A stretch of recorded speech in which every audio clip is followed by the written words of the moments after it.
Assalamualaikum warahmatullahi wabarakatuh. Perkenalkan, nama saya Tita Desti dengan NPM 2454071011. Di sini saya akan mengerjakan tugas besar dengan dosen pengampu yaitu DR Mareli Talambau 2 STPMSC.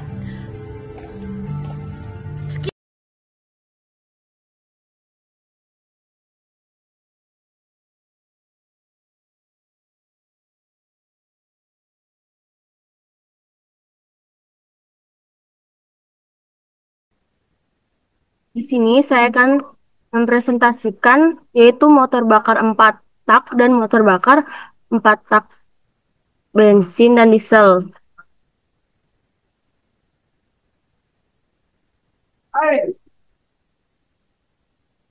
Motor bakar merupakan mesin yang mengubah energi kimia dari bahan bakar menjadi energi mekanik melalui proses pembakaran di dalam silinder. Dua jenis motor bakar yang paling banyak digunakan adalah motor bakar bensin dan motor diesel. Keduanya bekerja berdasarkan prinsip 4 langkah, yaitu 4 tak, yang terdiri dari langkah isap, kompresi, usaha, dan buang. Meskipun siklus kerjanya sama, sistem pembakaran dan karakteristiknya keduanya memiliki perbedaan yang cukup signifikan.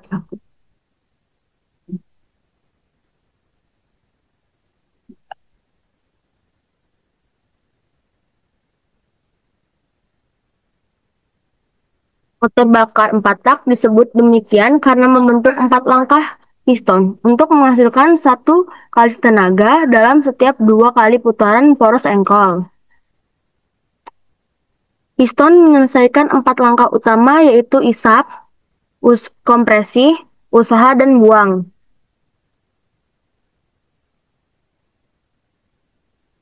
Pada motor bensin, campuran udara dan bahan bakar dinyalakan menggunakan busi untuk memicu pembakaran. Sedangkan motor diesel, pembakaran terjadi akibat tekanan dan suhu tinggi yang dihasilkan oleh kompresi udara tanpa memerlukan busi. Perbedaan sistem pengapian ini menyebabkan perbedaan dalam efisiensi, torsi, dan karakteristik suara antara kedua jenis mesin.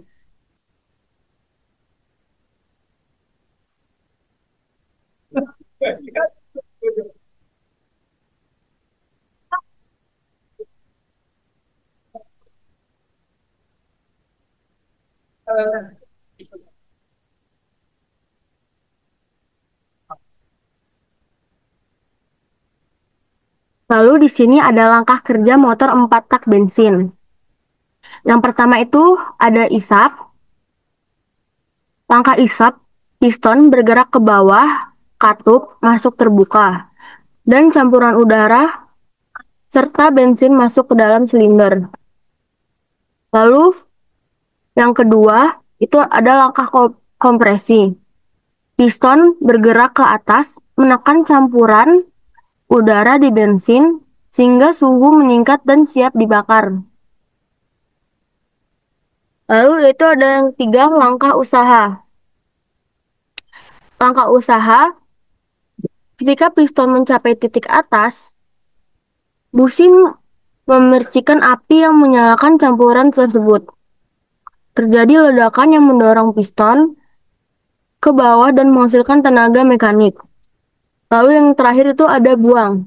Langkah buang, katup buang terbuka, piston naik ke atas dan mendorong gas hasil pembakaran keluar dari silinder.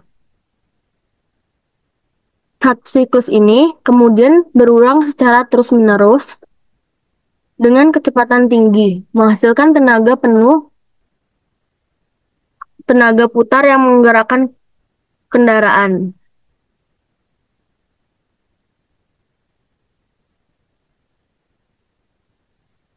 Lalu, ciri motor bensin. Motor bensin memiliki beberapa ciri khas utama. Di antaranya itu menggunakan bahan bakar bensin yang mudah menguap. Terus ada menggunakan busi, yaitu dilengkapi dengan sistem pengapian busi untuk menyalakan campuran udara dan bahan bakar. Lalu ada putaran tinggi suara halus, yaitu tuh memiliki memiliki putaran mesin yang tinggi dan suara operasi yang sangat halus. Lalu ada efisiensi termal sedang karena sebagian panas terbuang, lalu torsi lebih kecil dibandingkan mesin diesel. Tetapi respon akselerasinya lebih cepat. Motor bensin banyak digunakan pada mobil penumpang dan sepeda motor karena karakteristiknya yang ringan, halus, dan mudah dikendalikan.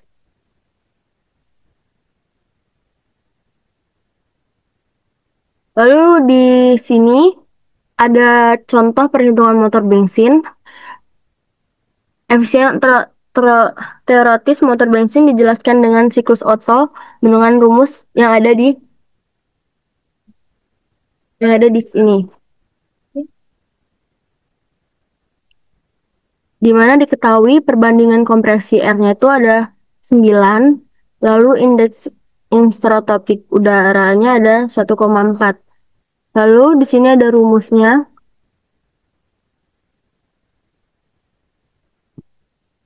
Lalu kita masukkan rumus tersebut di mana diketahuinya sudah didapat. Lalu di sini memiliki hasil N sama dengan 5,8%.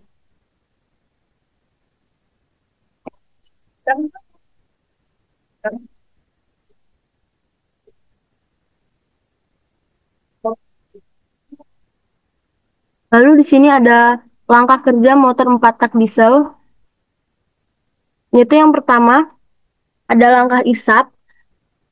Situ piston bergerak ke bawah dan hanya mengisap udara murni tanpa bahan bakar. Lalu yang kedua itu ada langkah kompresi di mana piston naik dan menekan udara hingga tekanan dan suhu di dalam silinder sangat tinggi, sekitar 600 sampai 700 derajat Celcius. Lalu langkah ketiga itu ada langkah usaha. Saat piston hampir mencapai titik atas, bahan bakar solar disemprotkan oleh injektor. Karena udara sudah panas, bahan bakar langsung terbakar spontan, mendorong piston ke bawah. Lalu langkah terakhir yaitu langkah buang, di mana gas hasil pembakaran dikeluarkan ketika piston naik dan katup buang terbuka. Kelebihan sistem ini adalah pembakaran lebih efisien dan tidak memerlukan sistem pengapian busi.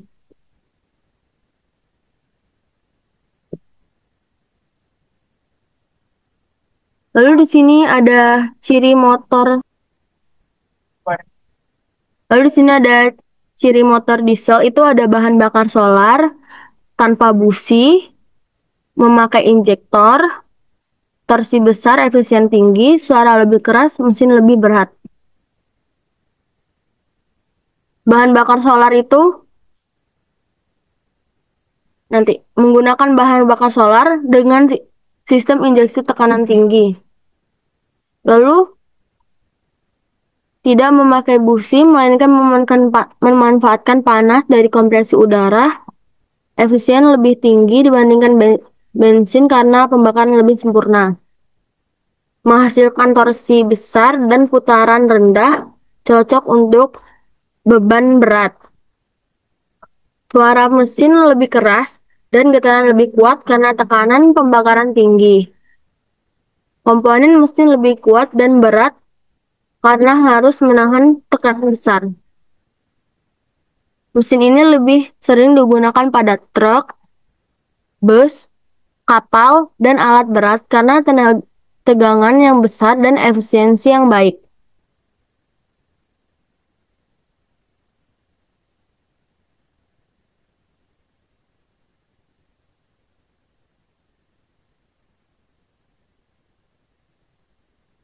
Lalu di sini ada contoh perhitungan motor motor bakar 4 tak diesel.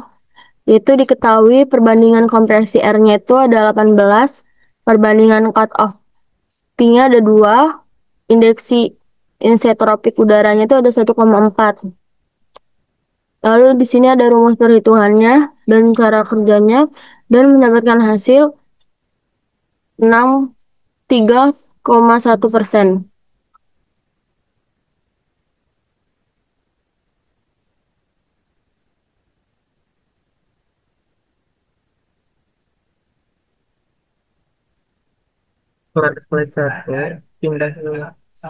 Perbandingan bensin PS diesel yaitu dari aspek itu ada pengapian.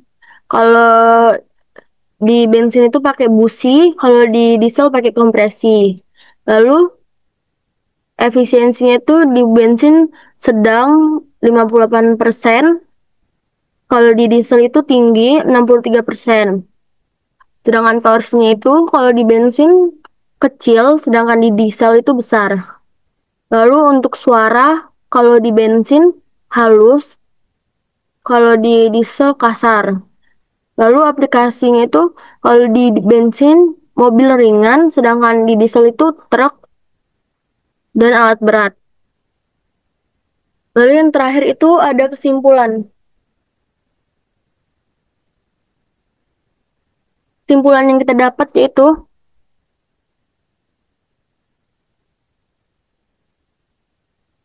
baik motor bensin maupun motor diesel sama-sama bekerja dengan 4 langkah utama yaitu isap, kompresi, usaha, dan buang.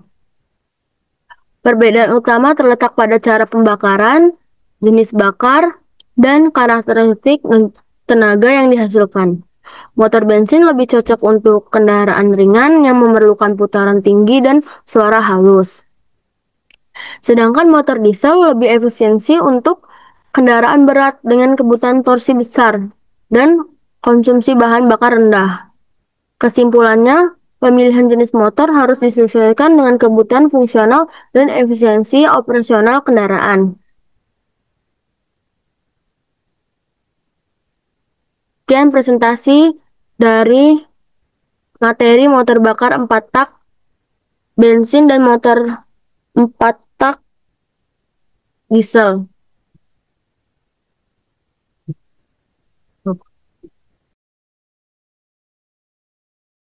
Akan mempresentasikan yaitu materi kedua yaitu motor bakar 2 tak bensin.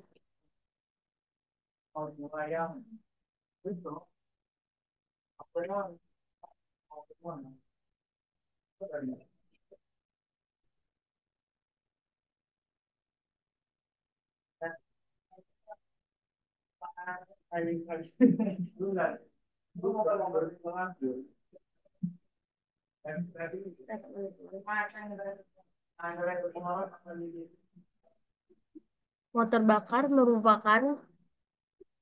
merupakan mesin yang mengubah energi kimia dan bahan bakar menjadi energi mekanik.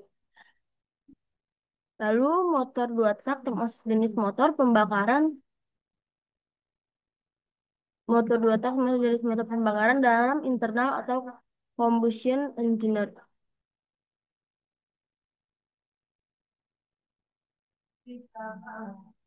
Artinya setiap satu putaran Kharkov langsung menghasilkan 1 kali tenaga. Umumnya digunakan pada mesin yang membutuhkan tenaga besar, bentuk ringan, dan portable.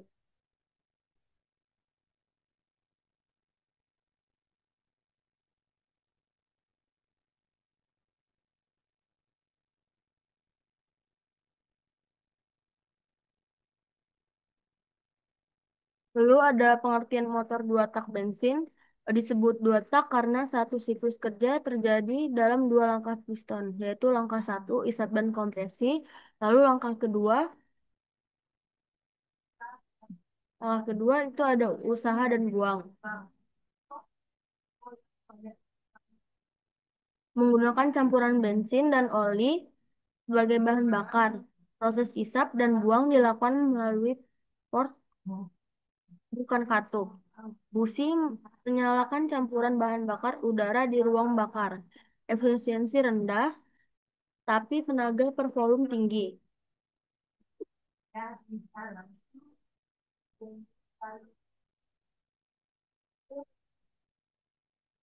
Lalu di sini ada prinsip kerja motor dua tak.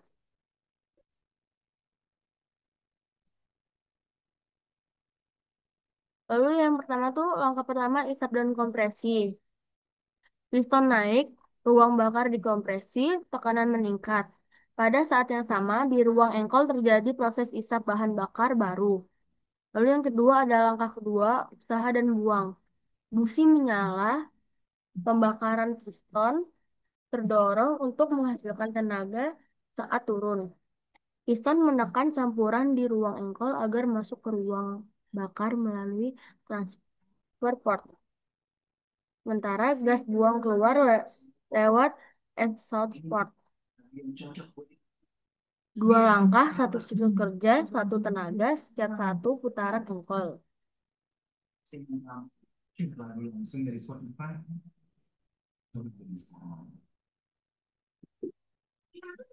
Bau banget. Kakak adik seleranya sama terus. Hah?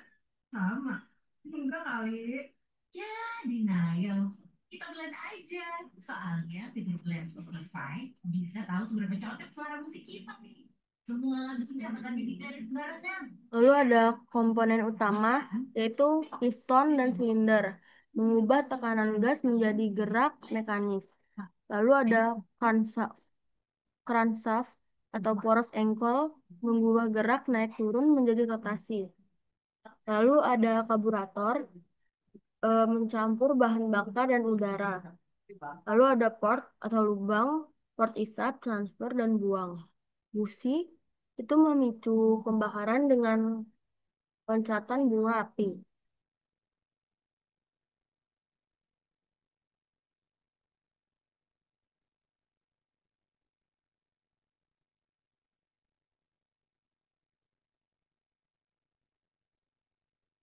Oh ya, di komponen-komponen ini aku bisa jelasin dengan yang lebih lengkapnya lagi. Itu ada silinder piston itu tempat terjadinya pembakaran, terus kan valve itu ruang engkol tempat proses isap campuran baru.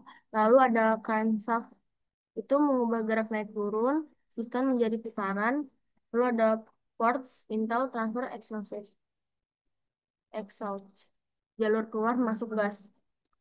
Terus ada karburator, pencapaian udara dan bensin, busi, penghasil percikan api untuk pembakaran, oli samping, lalu masih piston dan dinding silinder agar tidak cepat aus.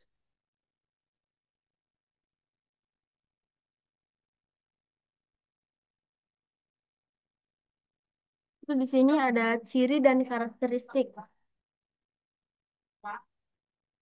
tenaga besar dan dengan ukuran kecil, lalu putaran mesin tinggi dan mudah dicapai, terus suara lebih keras dan getaran lebih kuat, lalu pembakaran cepat dan frekuensi usaha 2 kali lipat dibanding 4 tak. Lalu ada konsumsi bahan bakar dan oli lebih boros. Lalu ada asap knalpot tebal karena oli ikut terbakar. Lalu ada cocok untuk kendaraan ringan, mesin, pertanian, dan alat genggam.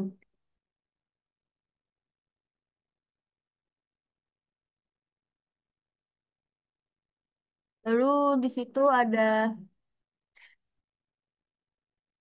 perbandingan 2 tak PS 4 tak.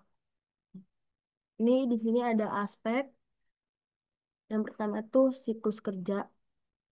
Kalau siklus kerja di motor 2 tak itu satu putaran 2 langkah, sedangkan motor 4 tak itu 2 putaran 4 langkah. Lalu ada tenaga. Di tenaga itu kalau di motor 2 tak lebih besar, responnya cepat, Terus kalau motor 4 tak itu lebih halus dan stabil. Lalu ada konsumsi BBM. Kalau di motor 2 tak itu lebih boros, sedangkan kalau di 4 tak itu lebih irit. Lalu ada komponen. Kalau di motor 2 tak lebih sederhana, lalu kalau di motor 4 tak lebih kompleks. Terus yang terakhir ada perawatan. Kalau di motor 2 tak itu perawatannya lebih mudah dan murah. Kalau di 4 tak lebih rumit dan lebih mahal. Kelebihan dan kekurangan.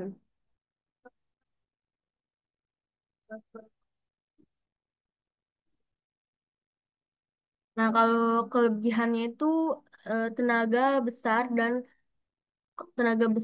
dengan bobot ringan, tuh ukuran kecil ringan dan tenaga besar. Tenaga besar.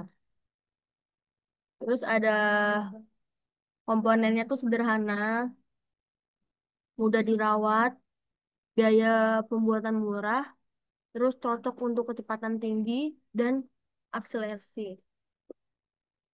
Akselerasinya lebih cepat. Lalu ada kekurangan. Kekurangannya itu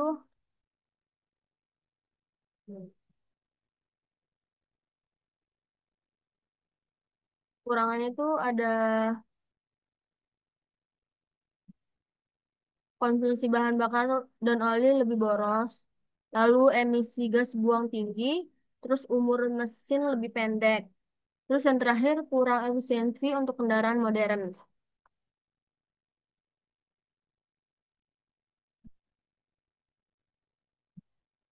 Lalu di sini ada contoh perhitungan dasar satu yaitu daya daya efektif efektif mesin. Di sini ada keterangan yaitu diketahui itu daya efektif, terus putaran mesin dan torsinya.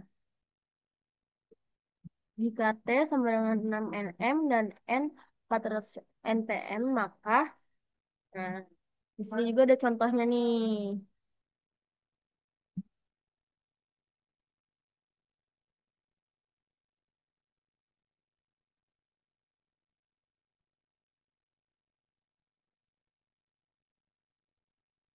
Nah, berarti artinya mesin menghasilkan daya 2,5 kW pada 4000 RPM. Lalu ada contoh perhitungan dasar kedua, itu efisiensi termal. Terangannya itu ada laju konsumsi bahan bakar, terus nilai kalori bahan bakar bensin. Nah, bisa dilihat sini nih. Efisiensi termal sekitar 5,7% menunjukkan masih banyak energi hilang lewat gas buang.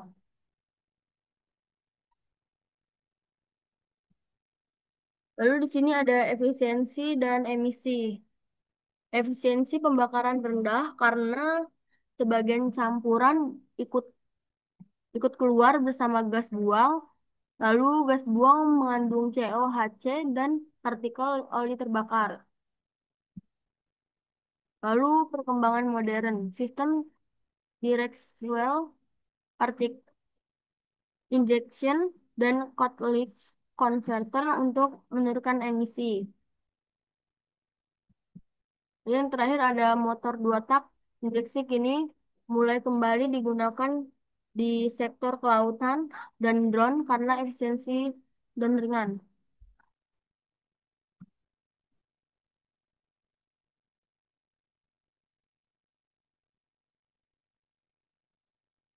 Lalu di sini ada aplikasi motor 2 tak.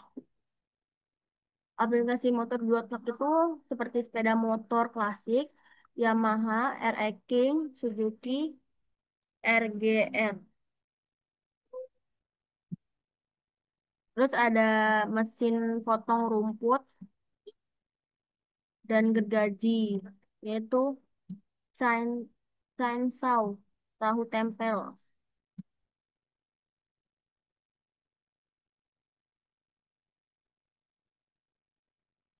Lalu ada generator portable dan peralatan pertanian. Terus ada drone besar dan perawatan model RC. Kelebihan ringan dan kuat menjadikan pilihan untuk aplikasi yang portable.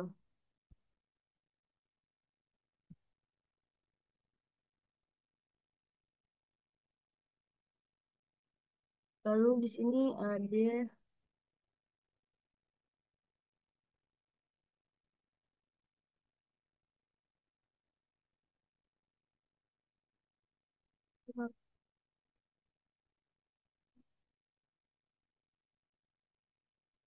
oh ya, lalu di sini ada terakhir yaitu kesimpulan.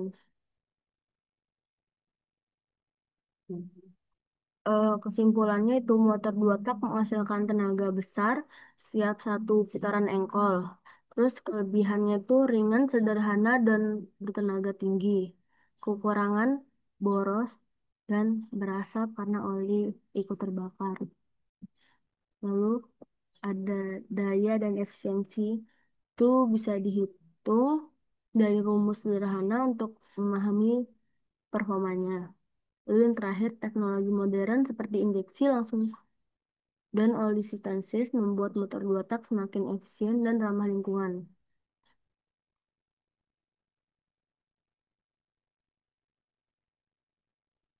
Lalu di sini saya akan mempresentasikan materi ketiga yaitu penyaluran bahan bakar pada motor bakar.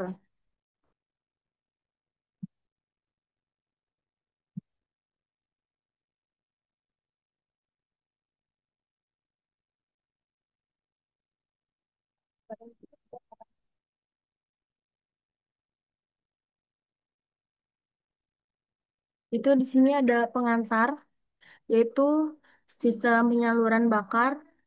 Bahan bakar adalah jantung dari motor bakar. Tugas utamanya yaitu mengatur jumlah, tekanan, dan waktu suplai bahan bakar ke ruang bakar. Lalu tujuan utama itu menghasilkan pembakaran sempurna untuk efisiensi tinggi dan emisi rendah. Lalu ada motor bensin dan diesel memiliki sistem perbedaan karena perbedaan cara pembakaran. Lalu yang keempat yaitu empat sistem utama yang digunakan itu ada karburator, injeksi, bensin, injeksi bensin, common rail, dan Bose pump. Nah, kalau karburator itu sistem mekaniknya tradisional pada mesin bensin. Lalu injeksi bensin itu sistem elektroniknya modern. Lalu common rail diesel itu sistem elektroniknya bertekanan sangat tinggi. Dan terakhir itu ada Bose Bose pump. Nah, itu tuh sistem mekanisme klasik yang masih digunakan di mesin lama dan alat berat.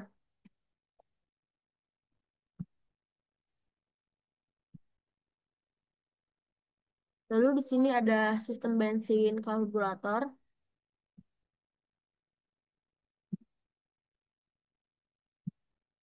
Karburator itu mencampur udara dan bensin secara mekanis tanpa kontrol elektronik. Lalu, lalu penyebab tekanan turun, lalu prinsip kerjanya itu ada efek Venturi. Efek Venturi itu kayak udara berkecepatan tinggi menarik bahan bakar dari jet. Lewat pada bagian sempit di karburator menyebabkan tekanan turun, menarik bensin dari nozzle aliran ke aliran udara. Lalu ada campuran udara bahan bakar dikontrol oleh katup Thor- Thorley. Itu campuran lalu ada mati. Lalu ada karburator sederhana dan murah, tapi kurang presisi dalam menyesuaikan campuran untuk berbagi kondisi dingin, beban berat, kecepatan tinggi. Nah, sekarang tuh jarang jarang digunakan pada mobil modern, tapi masih sering ditemukan di sepeda motor dan mesin kecil.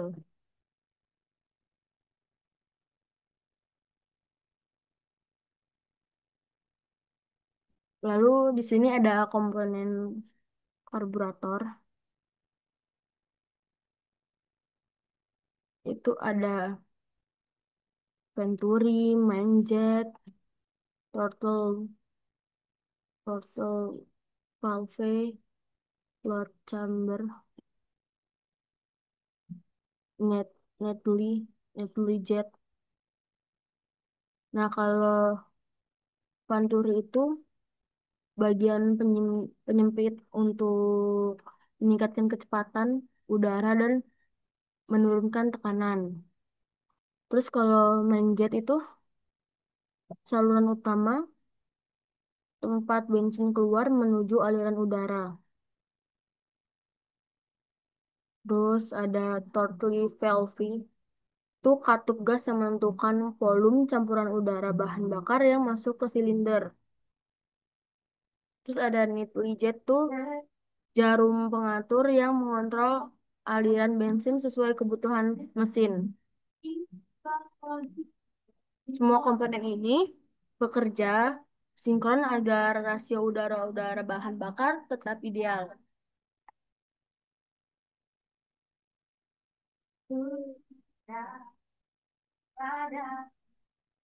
Lalu di sini ada sistem bensin injeksi, yaitu elektron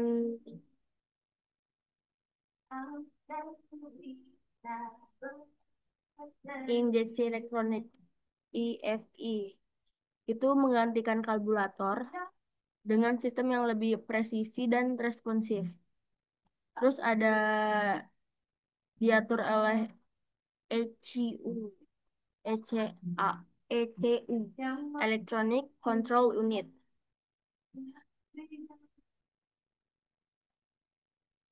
ECU itu membaca data dari sensor seperti MA, MAP, sensor tekanan udara intake, terus ada TPS, sensor posisi turtle, terus ada O2, sensor kadar oksigen di gas buang, terus ada crankshaft sensor kecepatan putaran mesin.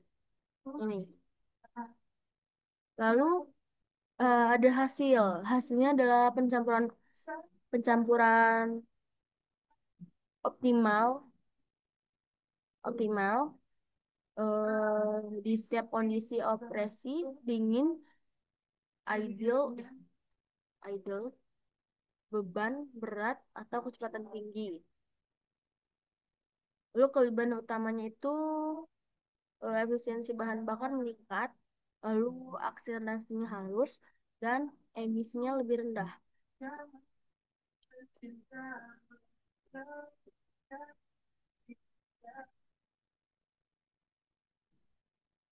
Lalu di sini ada komponen injeksi bensin. Di sini tuh ada full pump, full rail, terus injektor, pressure regulator, sama ECU. Nah, full pump itu memompa bensin dari tangki menuju sistem bertekanan tinggi. Terus, kalau full rail itu pipa distribusi bahan bakar ke injektor tiap silinder. Terus ada injektor. Injektor itu semprotkan bahan bakar dengan pola halus dan terkontrol. Lalu ada pressure regulator, itu menjaga tekanan bahan bakar stabil walau RPM berubah. Lalu yang terakhir itu ada ECU, otak sistem yang menentukan waktu dan durasi penyemprotan berdasarkan sinyal sensor. Nah, sistem ini bekerja lebih cepat secara adaptif, menghasilkan performa mesin optimal, dan dengan konsumsi bahan bakar yang minimal.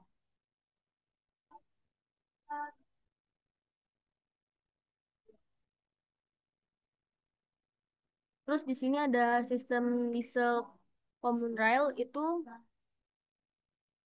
sistem injeksi modern dengan tekanan tinggi hingga 100, 100, 1.800 sampai 2.500 bar. Nah, bahan bakar ditekan oleh high pressure pump dan disimpan di common rail, pipa bersama. Lalu ECU mengatur waktu dan jumlah injeksi setiap silinder. Keunggulannya itu efisiensinya tuh tinggi, suaranya halus, dan emisinya tuh rendah. Digunakan di mobil dan truk diesel modern.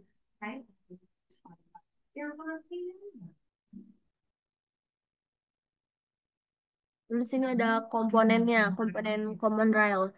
Nah, kalau komponennya itu ada full tank dan filter, terus ada low pressure pump dan high pressure pump, terus ada common rail, ada injektor elektronik, terus ada ECU. Kalau full tank dan filter ini menyimpan dan menyaring solar dari kotoran dan air. Terus ada low pressure pump itu memindahkan bahan bakar ke pompa tekanan tinggi. Terus injektor,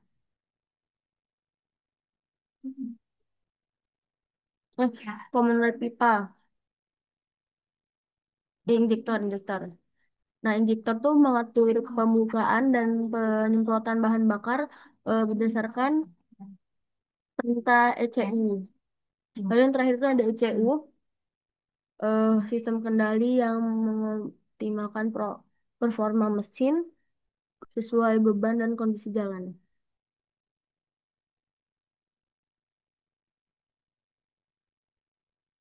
Lalu di sini ada sistem diesel Bos pump, itu sistem injeksi bahan bakar mekanis yang lebih klasik, terus menggunakan pompa injeksi untuk menekankan solar ke injektor.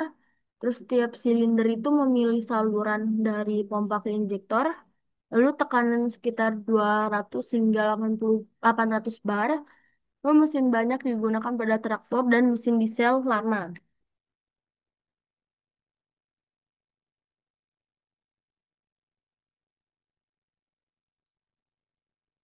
Lalu di sini ada komponen Bos pump ya. Di sini tuh ada wet pump, yaitu mengalirkan bahan bakar tangki. Lalu ada injection pump, itu menekankan bahan bakar ke tekanan tinggi. Lalu ada delivery valve, itu menjaga tekanan dan mencegah aliran balik. Lalu ada injektor, menyemprot solar ke ruang bakar. Lalu ada governor, itu mengatur kecepatan mesin. Lalu di sini ada contoh perhitungannya. Nih,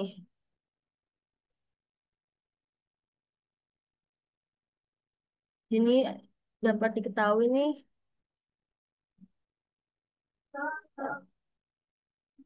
di sini dapat diketahui keterangannya itu ada laju aliran bahan bakar. Nih, ini rumusnya. Karena yang dicari laju aliran bahan bakar. Terus ada PI dari elektron mesin, wattnya. Terus ini keterangan. Ada efisiensi thermal. Lalu terakhir ada nilai kalor bahan bakar. Nah, diketahuinya itu PI-nya itu 2,5 kW sama dengan 250 watt. Nah, terus ada 25%, itu sama dengan 0,25. Nah, kita lihat ya. Nah, artinya tuh mesin membutuhkan sekitar 0,2 gram bahan bakar per detik untuk menghasilkan daya tersebut. Seperti itu. Itu ada contoh perhitungannya. Bisa dilihat dari sini. Silakan dilihat. Contohnya,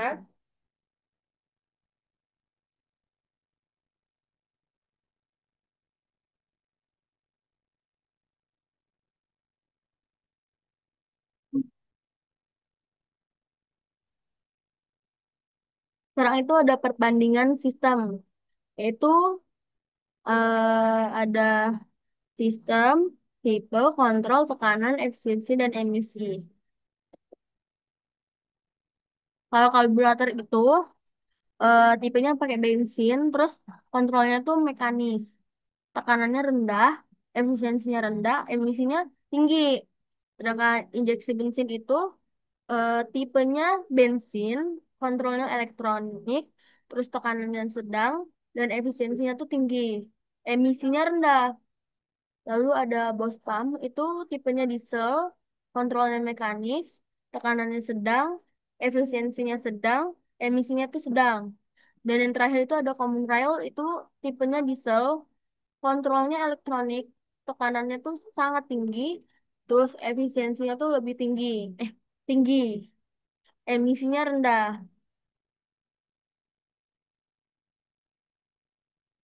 Nah, terlihat bahwa di sistem elektronik unggul dalam efisiensi dan kontrol emisi dibandingkan sistem mekanis.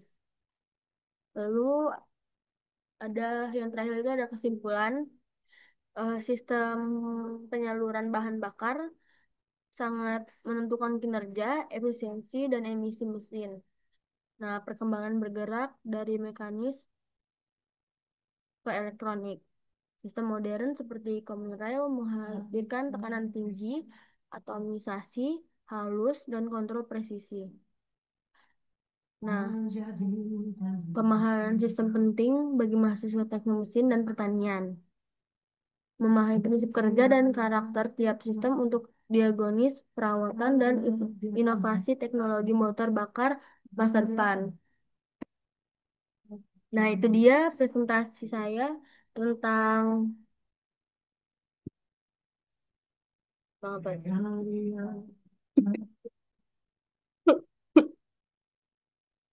Tentang penyaluran bahan bakar pada motor bakar.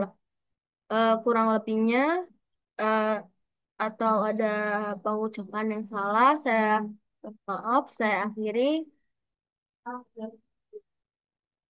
Assalamualaikum warahmatullahi wabarakatuh.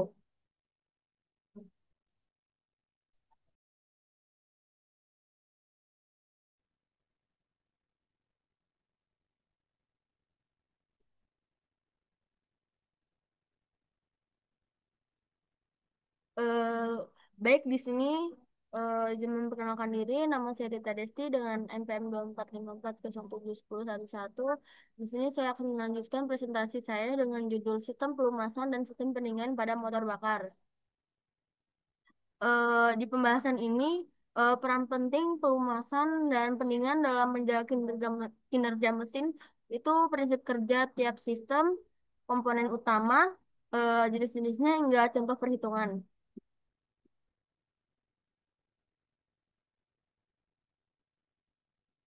Barang bisa atau enggak. Nah, di sini ada pengantar, yaitu motor bakar bekerja dengan pembakaran internal yang menghasilkan panas dan gesekan tinggi antar komponen logam. Tanpa pengendalian panas dan gesekan, mesin akan terus cepat haus, eh, overheating, dan kehilangan efisiensi.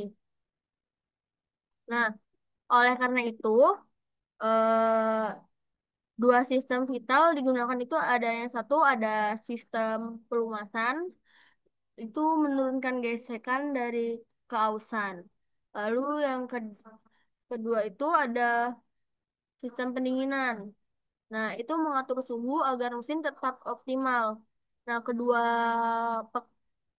keduanya itu bekerja saling mendukung agar mesin stabil, efisien, dan tahan lama. Nah, fungsi sistem pelumasan itu ada mengurangi gesekan, mencegah mencegah keausan, terus membantu mendinginkan mesin, terus membersihkan kotoran, terus menjaga kompresi dengan mengisi celah. Nah, eh, mengurangi gesekan itu antar piston, poros, engkol, camshaft, dan bearing. Dan mencegah kausan itu dengan lapisan oli, mencegah kontak langsung antar logam. Nah, membantu mendinginnya itu dengan oli membawa sebagian panas keluar dari area gesekan. Lalu membersihkan kotoran logam itu, partikel logam, karbon, dan debu disaring lewat filter. Terus menjaga kompresi itu oli mengisi celah halus di antara ring, piston, dan dinding silinder.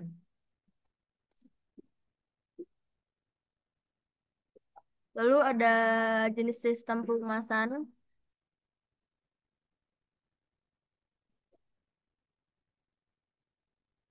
Nah, di sini sistem pelumasan itu ada satu, itu ada sistem pelumasan percik, terus yang kedua sistem tekanan, lalu ada sistem campuran, terakhir itu ada sistem gabungan. Nah, sistem percik itu menggunakan sendok kecil di proses engkol untuk membersihkan oli ke dinding silinder. Nah, umumnya di motor kecil dan mesin lawas, sederhana tapi kurang efisien pada putaran tinggi.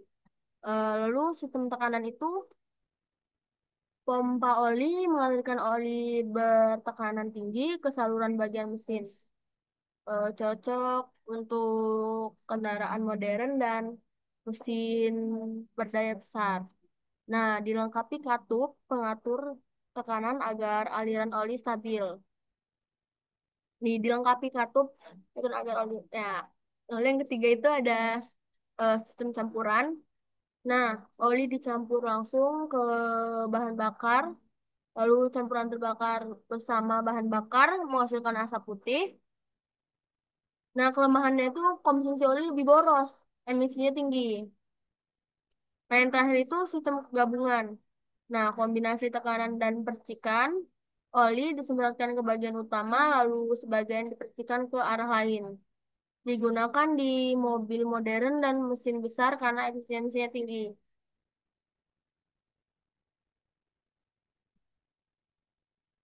Nah, di sini ada komponen sistem pelumasan, yaitu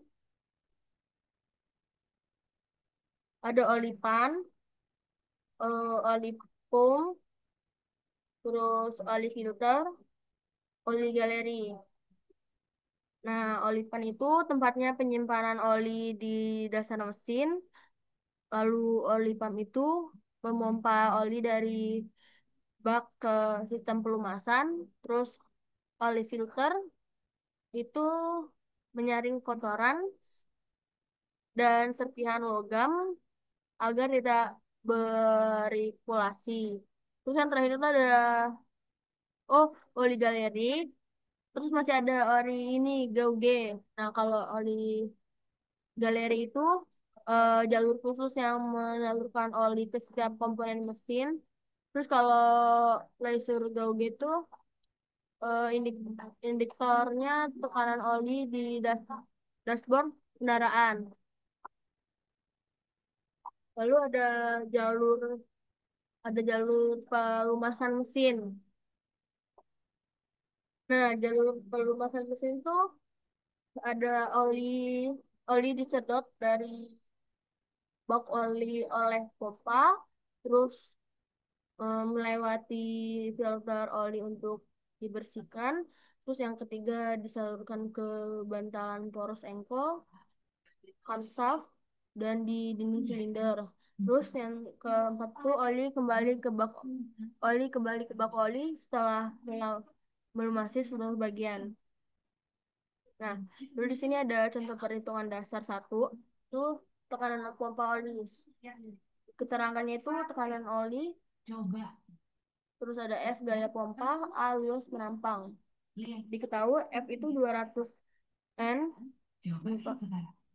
Nah, diameter pada itu 100 mm atau milimeter atau 0,01 m. Nah, ini. Nah, tekanan ini cukup mematikan oli, menjangkau seluruh bagian mesin, bahkan pada RPM tinggi. Terus di sini kalau diketahui itu hasilnya 2,5 bar. Terus di sini ada sistem pendinginan. Nah, di sistem pendinginan ini mesin menghasilkan panas dari pembakaran dan gesekan. Dan pendinginan berfungsi mengontrol suhu kerja mesin agar optimal 80 hingga 100 derajat Celcius. Terus terlalu panas, mesin macet. Kalau terlalu tinggi, pembakaran tidak sempurna dan boros BBM. Nah, terdapat dua sistem utama, yaitu pendinginan udara dan pendinginan cairan.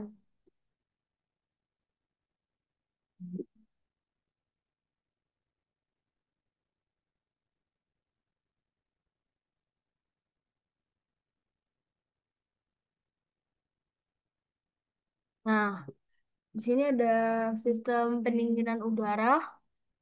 Di situ tuh digunakan pada motor kecil dan sepeda motor 2 tak, mengandalkan sirip pendingin fins untuk melapas panas ke udara. Udara diperkuat dengan kipas pendingin, terus sederhana dan ringan, tan- tapi efisiensi pendingin lebih rendah. Tidak memerlukan radiator atau cairan pendingin. Lalu di sini ada sistem pendingin cairan. Digunakan pada motor kecil dan sepeda motor 2 tak. Digunakan itu pada motor kecil dan sepeda 2 tak mengandalkan sirip, mengandalkan sirip. Nelpon tuh Cici.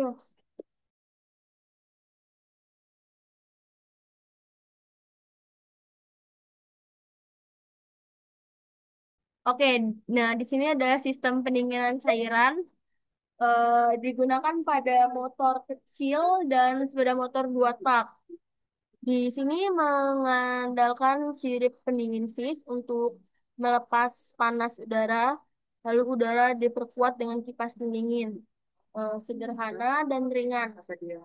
Tapi efisiensi pendinginan lebih rendah, tidak memerlukan radiator atau cairan pendingin.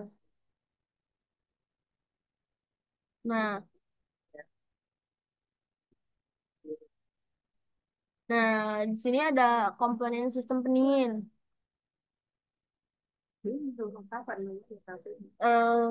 Radiator itu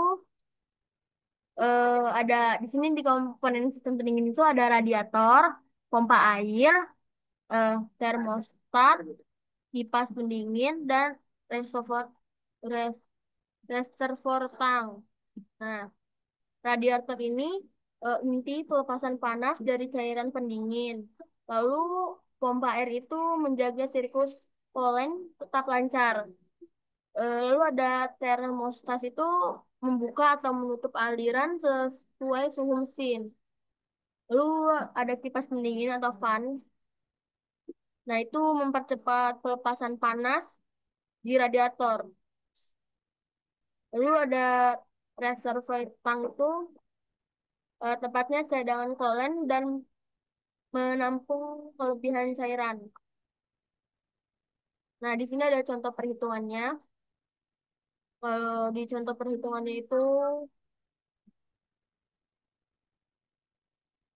ada laju pembuangan panas. Keterangannya itu panas yang dibuang, laju massa kolen, kolan, color jenis kolen, terus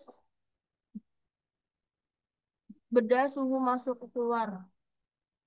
Diketahui itu, di sini dilihat diketahuinya. Terus tinggal masukin aja rumusnya tadi, terus sama yang diketahui. Terus dapat hasilnya itu 8,4. Lalu di sini ada perbandingan dua sistem, yaitu ada aspek pelumasan dan pendinginan. Kalau tujuannya itu, kalau pelumasan mengurangi gesekan, kalau pendinginan itu mengatur suhu mesin. Lalu ada media. Medianya itu kalau pelumasan oli pelumas, terus kalau pendinginan itu udara atau coolant. Terus ada komponen utama, yaitu kalau pelumasan itu pompa oli, filter, pipa oli, pipa oli. Terus kalau pendinginan itu radiator, pompa air, terus termostat. Terus dampak bila gagal itu kalau pelumasan ada kausan komponen lebih cepat, kalau pendinginan itu overheating atau mesin terlalu panas. Nah, kalau perawatan, kalau di pelumasan itu ganti oli secara rutin. Kalau pendinginan itu periksa coolant dan radiator. Nah, kesimpulannya itu pelumasan dan pendinginan adalah dua sistem vital pada motor bakar. Tanpa pelumasan, gesekan tinggi, komponen komponen cepat rusak. Nah, dan tanpa pendinginan, panas berlebihan menyebabkan mesin macet. Lalu pemahaman prinsip kerja dan perhitungan dasar membantu menjaga performa mesin. Dan yang terakhir, kombinasi sistem yang efisien, mesin awet, hemat, dan bertenaga. Nah, itu dia presentasi saya dengan judul sistem pelumasan dan sistem pendinginan motor bakar. Kurang lebihnya saya mohon maaf. Saya akhiri. Wassalamualaikum warahmatullahi wabarakatuh.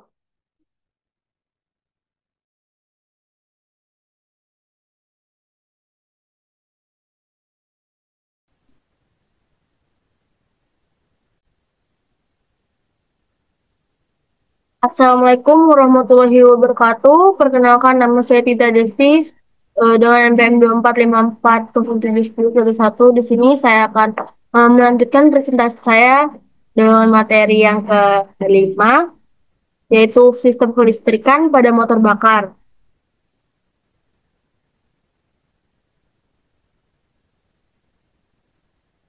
Apa step praktis bisa gitu?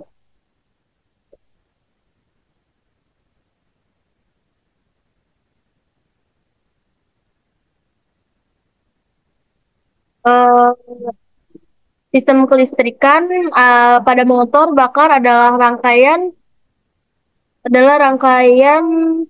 terintegrasi yang mengalirkan dan mengatur arus listrik untuk berbagai komponen kendaraan. Fungsinya bukan cuma buat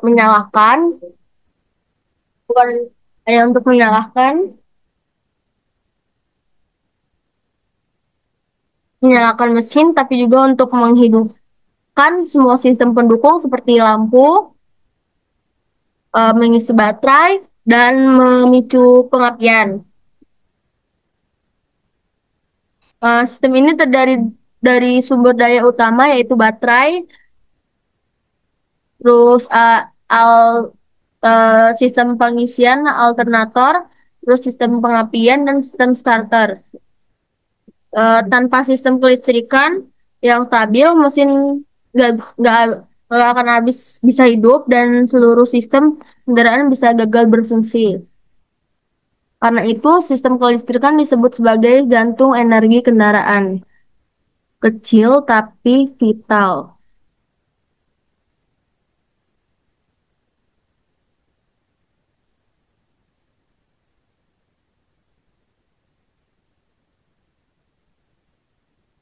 Nah, lalu di sini ada fungsi sistem kelistrikan, yaitu menyalakan mesin, eh,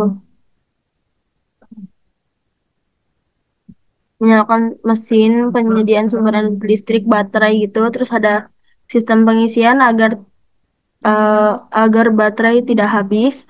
Lalu ketiga ada sistem starter untuk menghidupkan mesin. Keempat, sistem perapian untuk membakar campuran bahan bakar. Kelima itu sistem penerangan dan instrumen.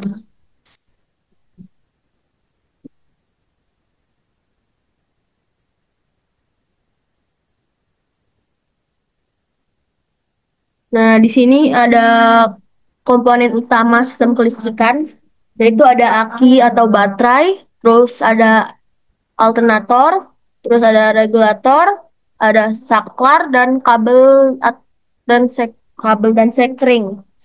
Nah, aki itu menyimpan energi listrik dalam bentuk arus. Kok cepet banget sih? Dim. Aki men- Nah, kalau aki itu menyimpan energi listrik dalam bentuk arus DC dan menjadi sumber daya utama saat mesin belum hidup. Nah, sedangkan alternator itu mengubah energi mekanik dan mesin menjadi energi listrik AC yang kemudian disearahkan ke DC untuk mengisi aki. Lalu ada regulator itu menstabilkan tegangan agar tidak berlebih dan mengubah arus AC menjadi DC. Lalu saklar itu mengontrol kapan arus dialirkan ke komponen tertentu. Terus kabel dan sekring itu sebagai penghubung dan pelindung agar tidak terjadi konsleting atau arus berlebih.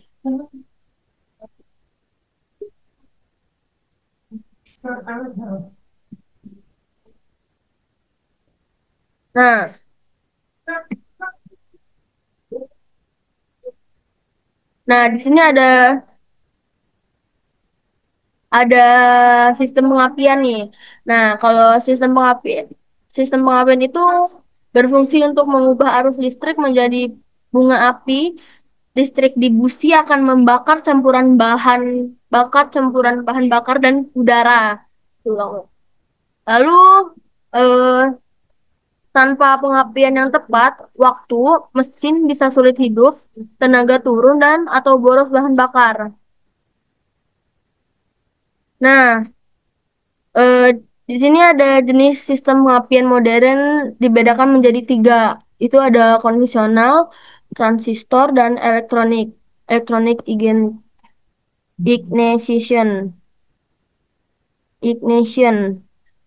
EFI.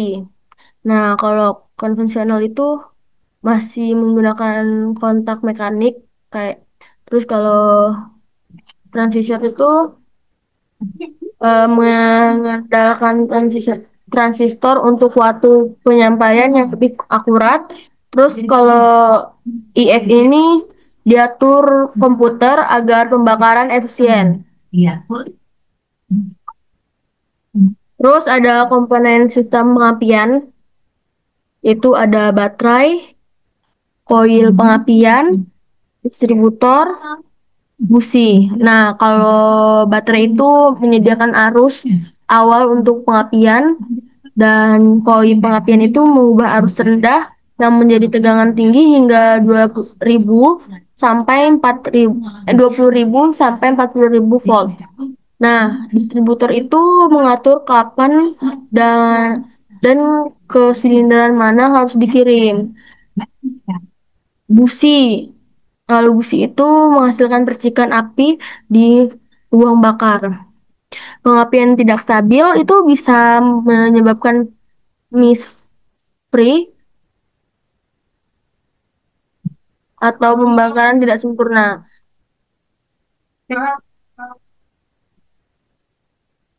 Lalu ada sistem starter. Nah, kalau sistem starter itu bertugas memutar poros engkol agar mesin mulai bekerja. Saat tombol start ditekan, arus arus dari baterai mengalir ke motor starter melalui solenoid. Nah, terus motor starter mengubah energi listrik menjadi gerak mekanis untuk memutar flywheelnya. Lalu, begitu mesin hidup, starter otomatis berhenti bekerja untuk menghemat energi.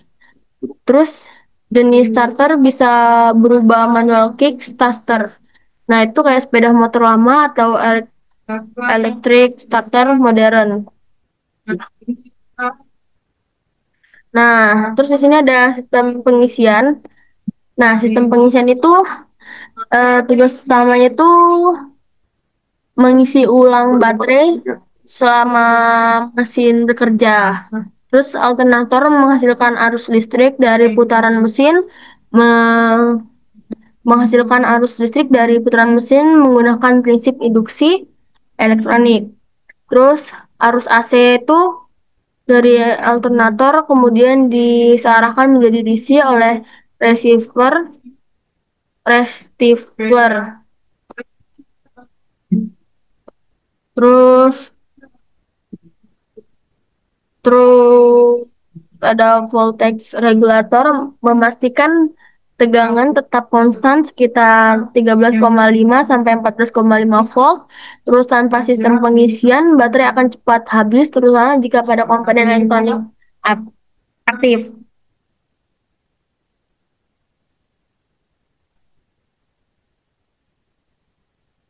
Terus ada sistem penerangan dan instrumen.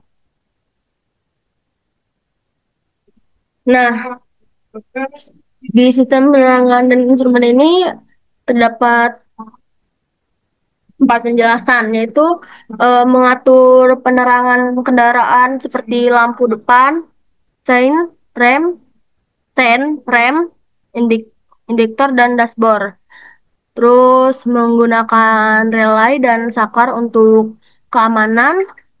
Ketiga itu komponen tambahan kayak klakson, wiper, wiper, Indonesia, sensor suhu, terus sensor bahan bakar.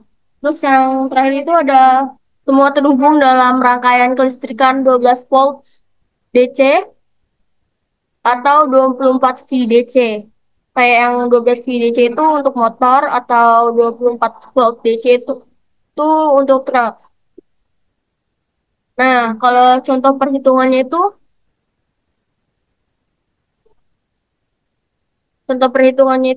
bisa kita lihat itu rumusnya P sama dengan F dikali I. Di keterangan ini ada keterangannya. Terus sistem pengapian pengapian bekerja pada tegangan 12 volt atau amps 3A itu dan mendapatkan hasil 36 watt. Terus di sini juga ada contoh perhitungan yang kedua. Itu ada rumusnya, keterangannya, dan didapatkan hasil yaitu 6 jam. Nah, untuk gangguan umum sistem kelistrikan itu ada di diagram ini, yaitu ada komponen, gangguan umum, dan penyebab. Kalau di baterai itu, gangguan umumnya tuh tidak menyimpan arus. Nah, kalau penyebabnya tuh air aki habis atau umur sudah tua. Nah, kalau alternator itu, gangguan umumnya tuh tidak mengisi aki. Penyebabnya itu sabuk putus dan dioda rusak. Itu apa di kuping?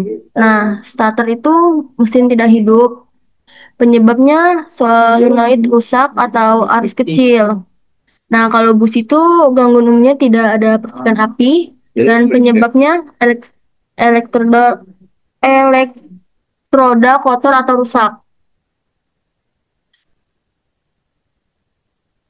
Nah, di sini ada perawatan sistem kelistrikan. Eh, Cek kondisi aki dan terminal kabel secara rutin. Terus pastikan tegangan aki minimal 12, volt saat mesin mati.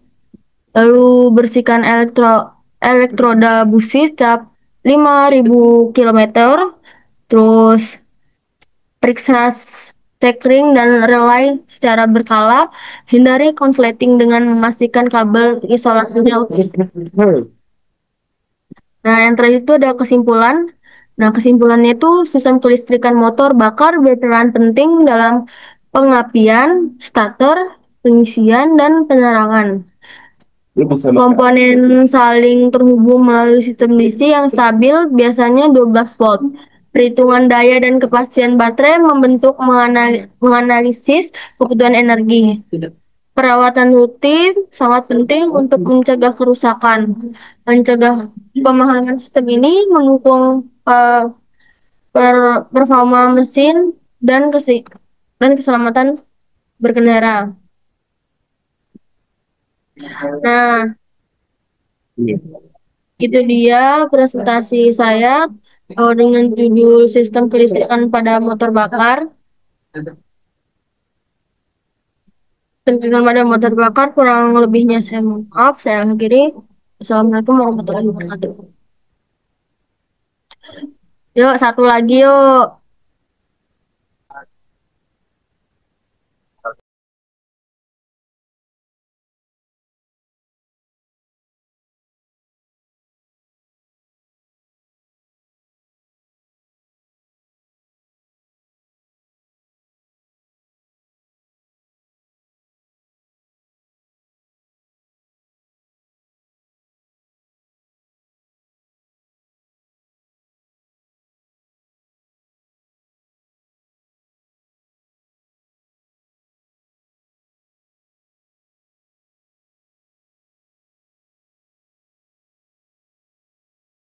Assalamualaikum warahmatullahi wabarakatuh. Perkenalkan nama saya Tita Desti dengan NPM 2454071011. Di sini saya akan melanjutkan presentasi saya dengan materi yang terakhir yaitu yang keenam, sistem transmisi, manual dan matic. Materi ini tuh membahas cara kerja sistem transmisi, terus perbandingan manual dan otomatis secara contoh perhitungan untuk memahami rasio gigi dan torsi kendaraan. Mana yang gue ingat ya turunnya. Betul banget. Yes. Nah, sistem transmisi adalah mekanisme penting yang menyalurkan tenaga dari mesin ke roda penggerak. Nah, fungsinya tuh adalah mengubah torsi dan kecepatan putaran mesin sesuai kondisi jalan dan kebutuhan kendaraan. Nah, transmisi mesin harus bekerja terlalu keras, cepat, aus, dan boros bahan bakar. Nah, jenis utama transmisi mesin itu ada kendaraan bermotor, yaitu manual transmission atau MT. Terus ada trans AT, apa nih? Transmisi otomatis, automatic. Nah, fungsi sistem transmisi itu ada 5 tuh, ada menyalurkan tenaga mesin ke roda penggerak, terus yang kedua mengatur besar torsi sesuai beban kendaraan, terus yang ketiga mengubah arah putaran pada saat mundur, terus yang keempat memutus dan menghubungkan tenaga di mesin, terus yang kelima itu memungkinkan kendaraan diam tanpa mematikan mesin. Lalu ada komponen utama transmisi yaitu kopling, terus kotak gigi atau gearbox, terus ada main shaft dan counter shaft itu menyalurkan putaran, terus ada shift fork, terus ada output shaft. Nah, itu kalau kopling itu memutus dan menghubungkan tenaga mesin, terus kalau kotak gigi itu mengatur perbandingan gigi. Dan kalau main stop itu menyalurkan putaran, sedangkan shift fork itu untuk membantu perpindahan gigi halus. Terus kalau output stop itu menyalurkan ke poros penggerak roda. Terus ada prinsip kerja. Nah, prinsip kerjanya tuh saat pada kopling ditekan, tenaga mesin tuh terputus. Terus kalau tuas gigi dipindahkan, rasio gigi berubah. Terus kalau gigi rendah 1 sampai 2, torsi besar, kecepatan rendah. Terus gigi tinggi 4 sampai 5 sampai 6 itu torsi kecil, kecepatan tinggi. Nah, setelah kopling dilepas, tenaga disalurkan lagi ke roda. Nah, proses ini dilakukan secara manual oleh pengemudi, sehingga butuh koordinasi tangan dan kaki. Lalu di sini ada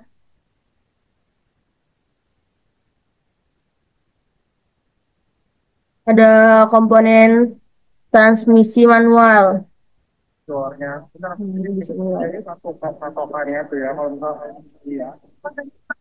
Nah, komponennya itu ada input.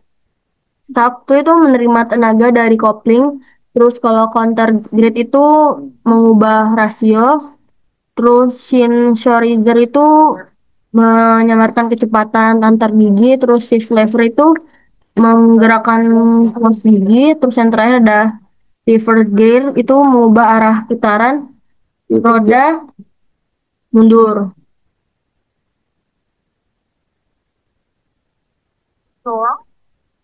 Sistem transmisi otomatis.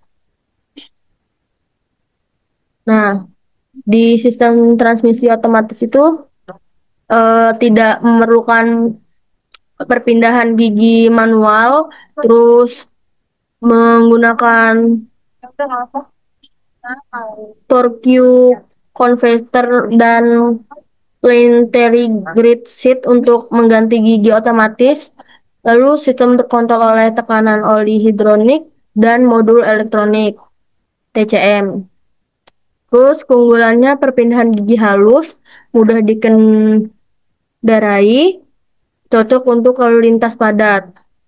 Kekurangannya lebih kompleks dan biaya perawatan lebih tinggi. Terus ada komponen transmisi otomatis. Nah, kalau komponen transmisi otomatis itu ada torque converter, itu pengganti kopling manual, bekerja dengan fluida. Terus planetary grid sheet itu mengubah rasio gigi otomatis. Sedangkan hydraulic control unit itu mengatur tekanan oli untuk berpindah gigi. Lalu Volvi body itu mengarahkan aliran fluida ke kopling dan brake ke band. Terus transmisi kontrol modul TCM itu mengatur waktu perpindahan gigi secara elektronik. Kopi tangan kanan atau tangan kiri masih dapat galak. Terus ada prinsip kerja torque converter. Nah, itu terdiri dari tiga bagian utama, yaitu pump impeller atau terhubung ke mesin, terus turbin runner itu terhubung ke transmisi, terus ada stator peningkat torsi. Nah, itu saat mesin berputar, oli ATF mengalir dan memutar turbin, lalu tenaga diteruskan ke roda. Nah, terus pada putaran rendah, stator meningkatkan torsi, lalu pada putaran tinggi, fluida berputar searah, efisiensi meningkat. Terus di sini ada perbandingan manual vs matic. Nah, kalau perbandingannya itu bisa dilihat ada aspek manual matic. Nah, kalau pengoperasian itu kalau di manual kopling dan tuas gigi. Sedangkan di matic itu otomatis tanpa kopling. Kalau efisiensi BBM-nya itu kalau di manual lebih irit, sedangkan di matic sedikit lebih boros. Sedangkan perawatan kalau di manual itu lebih murah dan mudah, sedangkan di matic itu lebih mahal dan kompleks. Kenyamanan itu kalau di manual butuh skill mengemudi, sedangkan matic lebih nyaman dan praktis. Dan terakhir itu ada perpindahan gigi. Kalau di manual itu digerakkan pengemudi, sedangkan di matic itu dikontrol oleh sistem otomatis. Terus di sini ada contoh perhitungannya, yaitu perhitungan dasar yang pertama ada rasio transmisi manual. Ya, bisa dilihat dari rumus, keterangan, terus cara pengerjaannya, dan mendapatkan hasil 3 Gue bilang kita coba bad boy. kelebihan.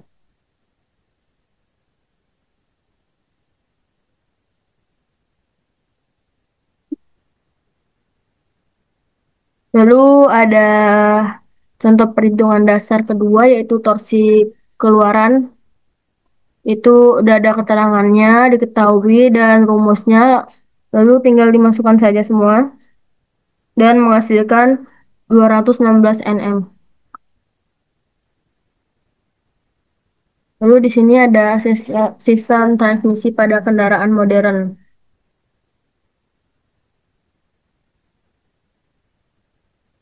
Nah, transmisi matic modern memakai CVT. CVT menggunakan puli dan sabuk baja yang biasa berubah diameter. Rasio gigi berubah secara kontinu bukan bertingkat. Terus hasilnya perpindahan halus, efisien dan nyaman. Nah, perawatan transmisi itu kalau di manual itu seperti ganti oli transmisi setiap 10.000 sampai 20.000 kilometer. Terus hindari menginjak kopling setengah-setengah. Terus periksa sistem kabel dan tuas segi. Sedangkan kalau sistem perawatan di Matic itu ganti oli ATF sesuai jadwal, terus hindari akselerasi mendadak, dan terakhir periksa kebocoran dan tekanan hidronik.